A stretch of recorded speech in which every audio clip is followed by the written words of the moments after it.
had questions that you could not ask out loud, this space is for you.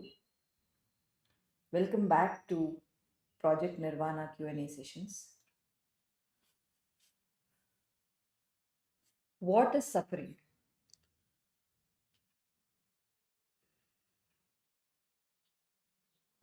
Suffering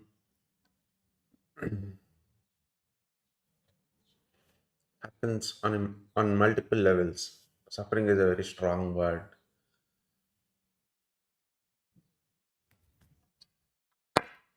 How or why this happens has been explained by many people. The loss of something that you think you are own and you trying to cling on to it, the experience of it over time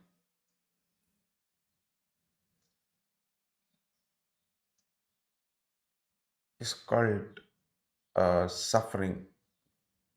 But it's a miserable state that you are in for a while, and like Buddha said, the root of that would be some kind of desire. What is desire?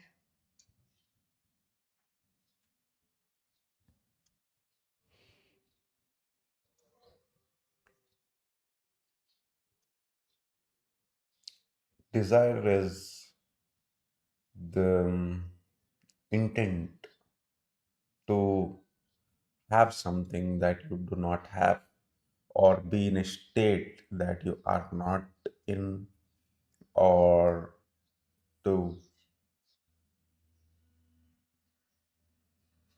if the heart if the heart longs for something, if you feel the longing for something, I need this, or like I want this, or it's more pronounced when you want more than you need.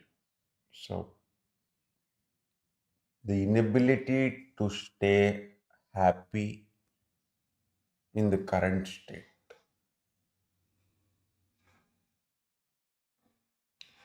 and the longing for a better state, that's how desire manifests. It could be in terms of what you have, an object, or like you think what you possess, or your knowledge, or the way in which you perceive yourself. All these come under the broad umbrella of desires. Many times, this is something that I've experienced and I've also heard people say they don't have a desire for anything. Or maybe we think we don't have desire for anything, or maybe even that's true. And yet, I am unable to be happy. I am unable to feel that happiness. There's some sort of dullness in life. Why is that? Is it possible that when you have no desire and yet you feel that dullness? Yes, that is due to the lack of knowledge. Lack of knowledge and clarity is what causes a person who is does not desire to also look dull, to be depressed. Um, that person would not be passionate about anything, which means he is dispassionate. But then he does not have the understanding required to experience bliss or pursue the path of liberation or to lead a normal life. What he needs is guidance. Yes, it's possible.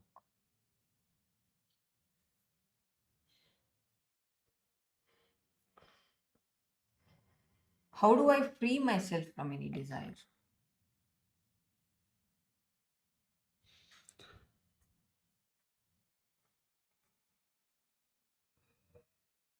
By being happy in the current state, that is, by trying to enjoy the way you already are with what you already have. And when you go deep within yourself with your breath and become the observer, you objectify the desire that you are having as the observer. You go so deep within yourself that you look, by becoming the observer, you look at a person wanting something as an entirely objective act and not yourself. Then it's not you who are desiring, you are just the observer, which means you don't have a desire. You are just objectively looking at a person having a desire as awareness. Once you start looking objectively, then it becomes a problem much easier to solve. Like, you are referring to person X, he wants a car, and that is why he is miserable. You look at it and you say how silly it is. Or it's quite simple, he could have had it, but still he would be he would wish something else. Or maybe he will get fulfilled and complete his desire. Whatever it is, you're looking at it as an objective situation, as something that is happening to a third part. Then you don't have any desire left. Isn't wanting to become an observer also another desire? Yes, yes. I'm never uh, suggesting anyone to want to become the observer. I'm only telling them to become the observer right away. What is the difference? See, wanting to be the observer is, again, putting a tense to it, like future tense or a past tense. I'll put a tense to it. I will start observing from this evening. I will start looking at becoming the observer, or let me just go deep within through my breath and figure out what the observer is tomorrow morning when I sit to meditate. All these things are happening in future tense. This is what people think. So that's a short term intent. Intent that is prolonged and that is not quickly fulfilled could be called, like, is generally called desire. Desire is just an amplified version of intent. So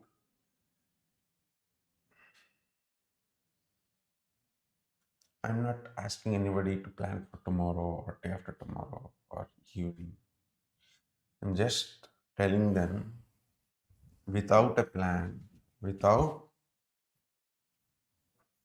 any of the setup that you think you need, you just start becoming the observer right away. Go deep with your breath. Look at yourself as an third party, looking at your own emotion as an observer. Like, I, I think I am in love, but when I become the observer, like, think you are God, okay? And when you are God, you are looking at a person falling in love with another person as God. That God is who you really are, the observer. When you become that observer, like when you realize that you are the observer and you can look at yourself as an objectively, like as somebody else having that feeling, then you get separated from the desire. You have to dive into being in that stage, not plan to be in that stage.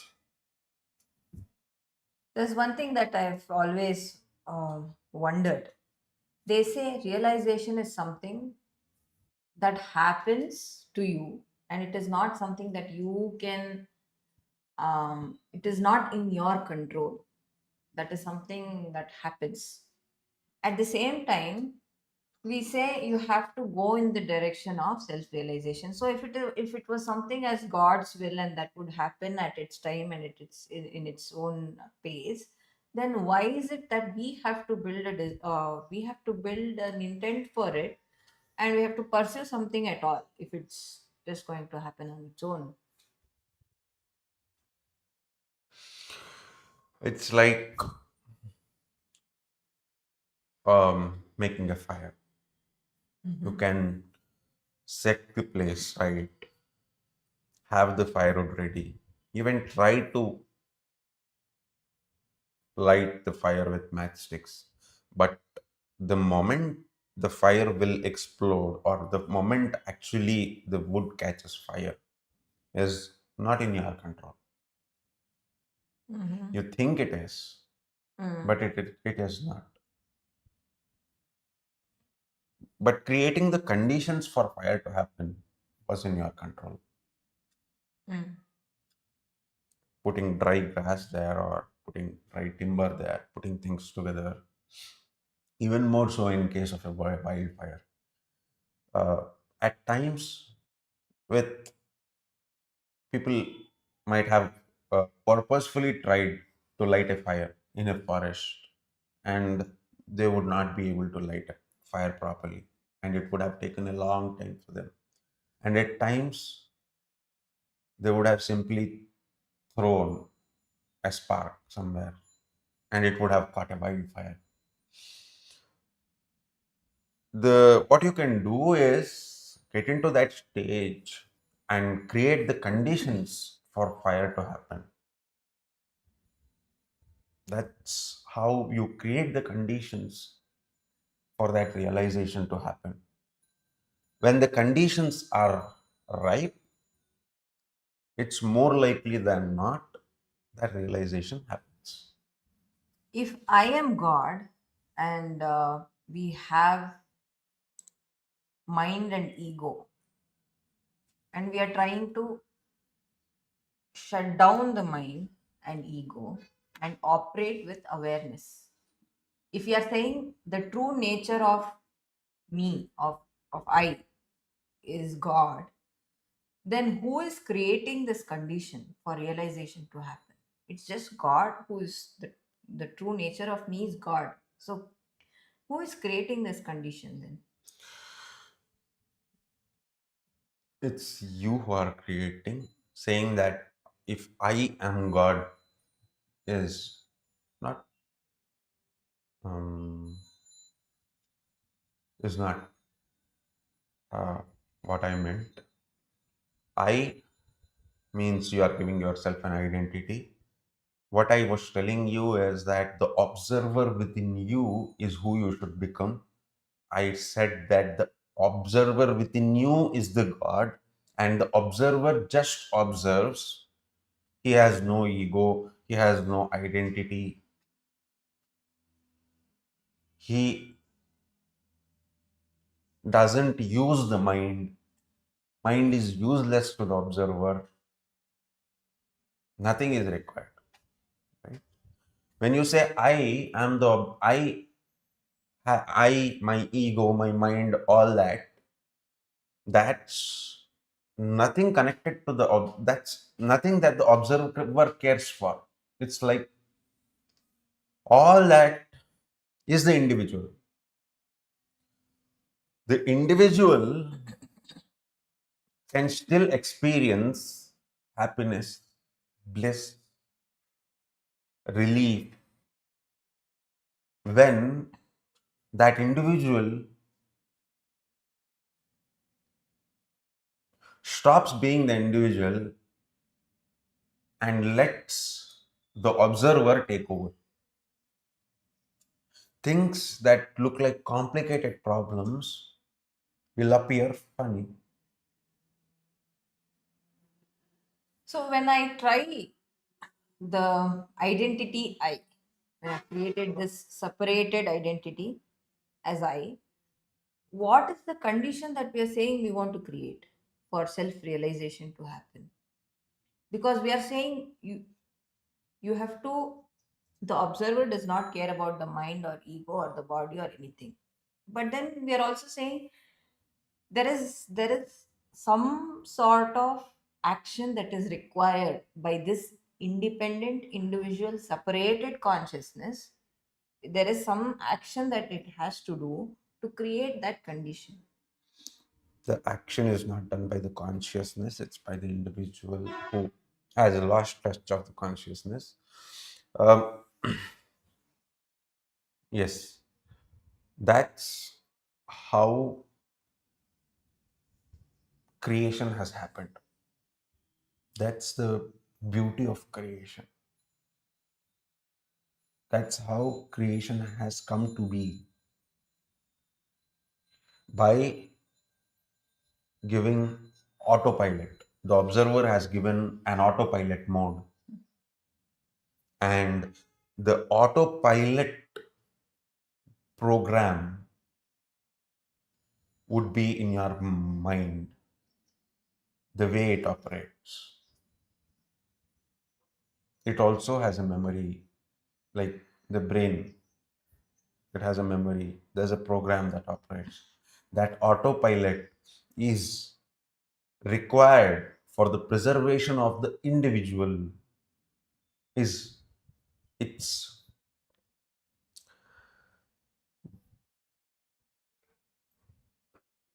just giving it autopilot mode doesn't mean that it in itself has separated from its creator. Realizing that is the bliss. So the mind, you, who is creating the conditions? You are creating the conditions. Who are you right now? Before realization, you think you are someone. That someone has to create the condition to realize and understand who that person really is. Once that situation has been created, once those conditions are created and realization happens, that old person does not exist anymore. He's the realized person now. Like a person after realization, and prior to that, he probably started as any random person, individual, who is who has desires, who has all the problems, everything. But once gets his true identity, he realizes that he is just the observer. He looks at things. He has another eye now. For example, he has a third person perspective. He he looks at it differently, like from a different angle, and from there things look entirely different. Prior to knowing this, prior to the realization, he never had that perspective.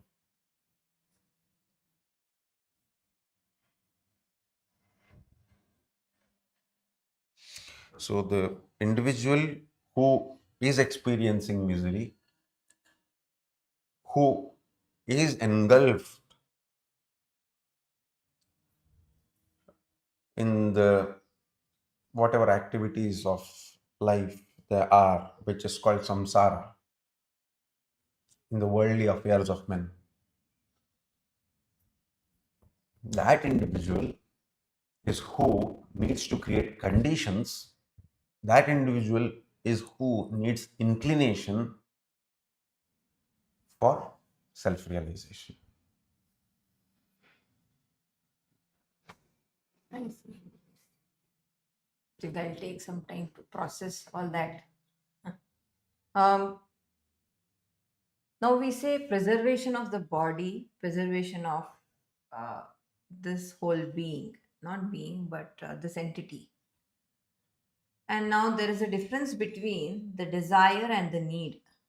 Now let's say I'm hungry at this point as a mechanism for preserving the body, and at the same time I have a desire for eating. I see something nice, I have a desire for eating. Now, first of all, is there something like a need versus desire? Yes.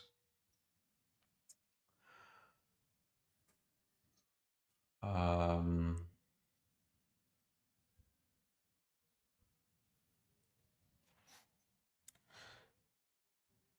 See, when you, that's the difference between um, a person who is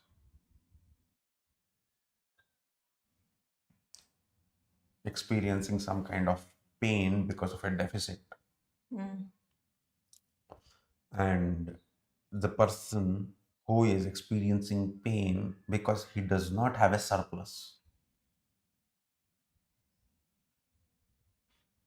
The pain that you have because you don't have a surplus is desire. The pain because of a deficit is a requirement that you need to fulfill. But it is hard for me to know the difference with little knowledge I'll have it. It is something I'm in a growing journey. I'm growing and my awareness is expanding. So my understanding, my knowledge is also. So, what sages say is whatever comes to you, you should accept. You just accept it. Whatever does not come to you, you don't run for it. That's how it, the balance has been communicated. Now there is a possibility that I think, oh, I'm meditating, but nothing is happening, so it's not coming, so I'll not run for it. And I'll let go. Is should I Yeah, even let go relate? of it. Yes. You should not aspire for something to happen because of meditation. You meditate because it is the right thing to do. Like, you meditate because even from day one you are feeling happy about it. You are observing your breath because it is giving you relief right from the first time you started observing your breath. You start observing your breath right now. In a fraction of a second, there's some kind of relief. That's like you're not desiring for something. You're not wishing for something. It's happening right away. As soon as you do it, it happens hand in hand. Just like you are breathing right now, you just start observing that. You just start observing that because you don't want to think about so many other things, and you don't want to think about so many other things because that is what will consume all your energy, take away all your attention, and will never let you be the observer that you are truly meant to be.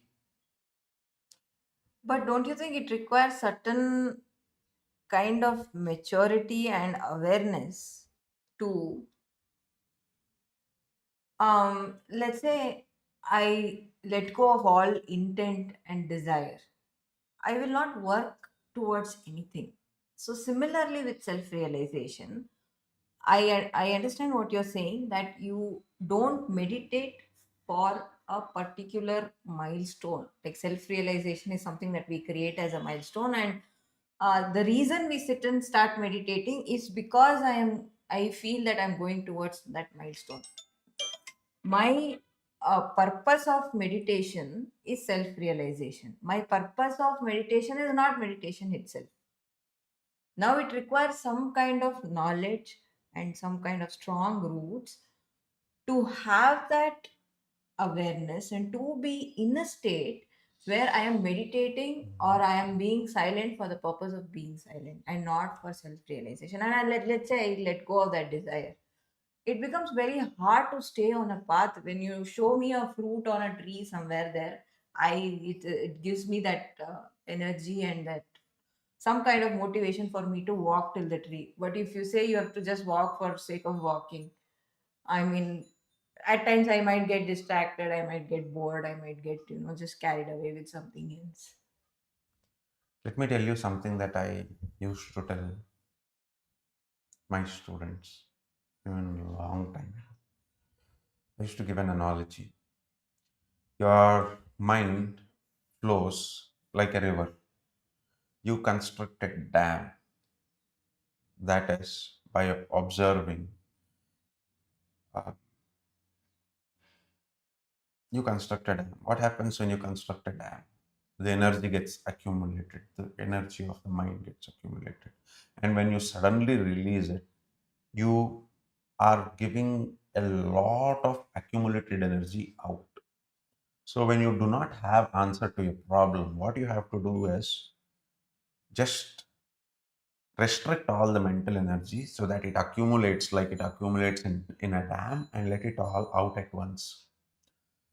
How you actually do that is by stopping the mind. That's how you accumulate all the energy. And to stop the mind, the best method that you could follow is to observe your breath. When you observe your breath, the mind naturally stops. When the mind stops, you are creating a dam. You stop the mind, you don't think about anything, you go blank for a while. Later on, at some point of time, a while later, when you look back at the problem that you couldn't solve, you suddenly will be able to solve it because the energy is now rushing. There's only one side effect to this. In case you do this too much, like you restrict the mind too much by observing the breath too much, you could end up becoming the Buddha, the next Buddha. And if that happens to you, please come and meet me.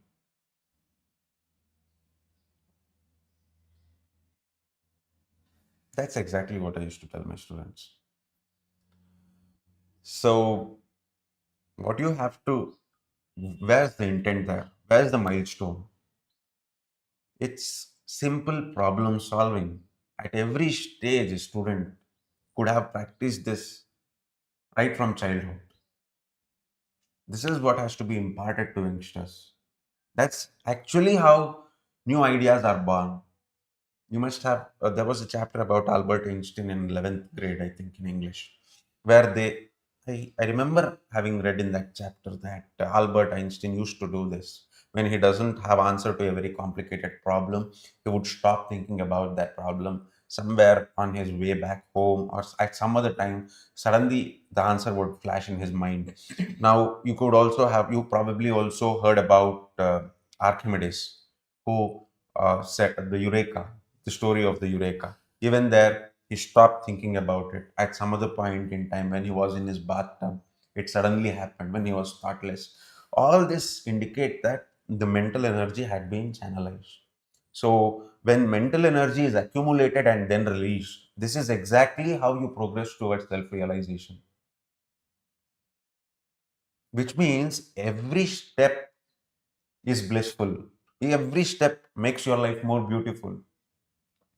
It's not that self realization happens on one D day until then I'm miserable. After that day, I become happy. No, every step takes you closer and closer to self realization. You become happier and happier, more capable, more thoughtful, more present, more physically capable too. Because an absolute warrior, an absolutely perfect warrior is the one who lives in perfect present tense. And when you are in perfect present tense, like a culinary teacher would say, Mayalla Kannagum, everything becomes your vision. That's exactly what happens in perfect present tense. Which means everything becomes better in life if you start progressing towards this. But if you start wishing for everything to become better in life, you will go in the opposite direction. That's the trick. So I think we can Yeah. wind up for today. Let's catch up later.